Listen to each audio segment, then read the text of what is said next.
You ever wake up and reach for your phone before your mind even feels online? 1 second you are half asleep. The next you are inside notifications, headlines, messages, and a dozen tiny demands waiting in the dark. Then the day starts in a rush. You feel behind before you have even stood up.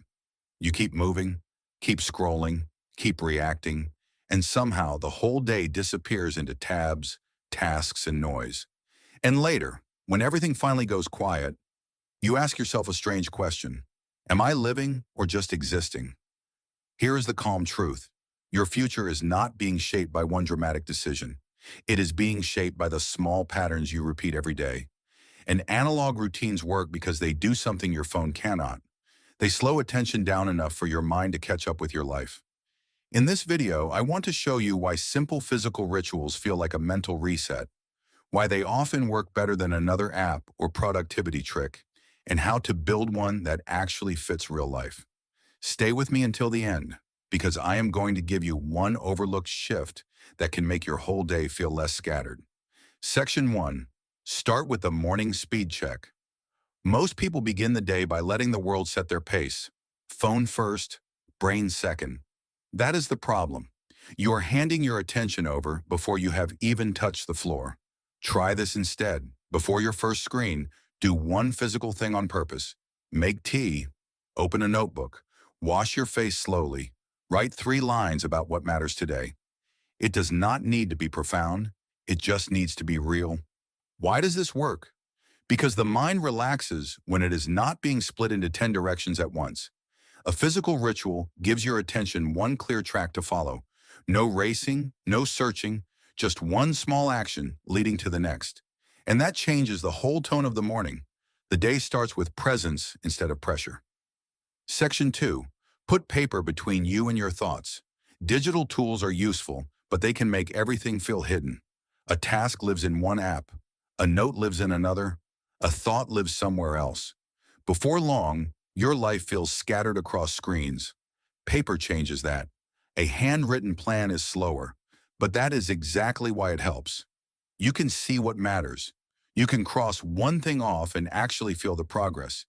You can look at the page and understand your day without opening 5 different windows. This is why a notebook often feels more calming than a productivity app. It asks less from your brain. It does not buzz. It does not compete. It simply waits. That quiet waiting creates relief. You stop chasing your own thoughts and start arranging them. Section 3. Keep the ritual tiny enough to survive a bad day. This is where people usually overdo it. They build a beautiful routine they will never repeat. Special mug, perfect desk, 10 steps, matching pens. By Thursday, it becomes another thing to fail at. The best analog routine is not the prettiest one. It is the one you can return to when life feels messy. Maybe it is 5 minutes of reading after lunch. Maybe it is a short walk without headphones.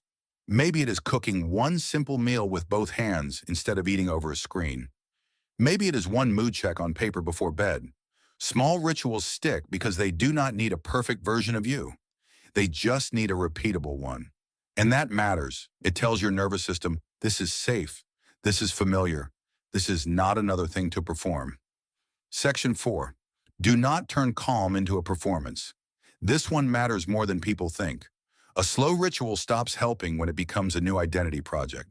If the point is to look calm, look healed, or look curated, your mind is still working too hard. It is just working on image now. That is why some people buy the notebook, the mug, the linen, the candle, and still feel restless. The ritual is beautiful, but the pressure moved inside it. So keep asking a simple question. Am I doing this for relief or for appearances? The goal is relief, not perfection, not branding, not becoming the kind of person who looks peaceful from across the room. Real calm is quieter than that. Section 5. Protect one doorway in your day. Here is the deeper truth most people miss. Your brain follows your environment, not just your intentions, not just your willpower. Your environment. Every transition in the day teaches your mind something. Wake up and reach for the phone, and your brain learns speed. Sit down and open a notebook before the screen, and your brain learns depth. Leave work and immediately scroll, and your nervous system never really closes the loop. Close the laptop, put the phone down, and take one silent walk. And your body understands that the day is changing. This is the real shift. You are not just choosing habits. You are designing doorway moments. That is what analog routines really are.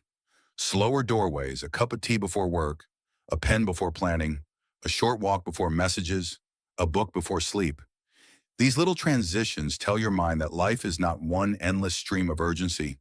There are edges, there are pauses, there are places to land. And once your day has places to land, you feel less scattered inside it. Section 6. Build one tactile reset and leave it there. This is the overlooked idea I promised you. Do not try to redesign your whole life. Pick one transition point where you normally reach for the phone automatically. After waking up, after work, before bed, before lunch. Just choose one.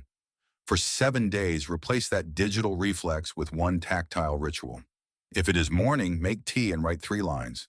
If it is after work, close the laptop and take a 5-minute walk. If it is before bed, leave the phone outside the room and read 2 pages.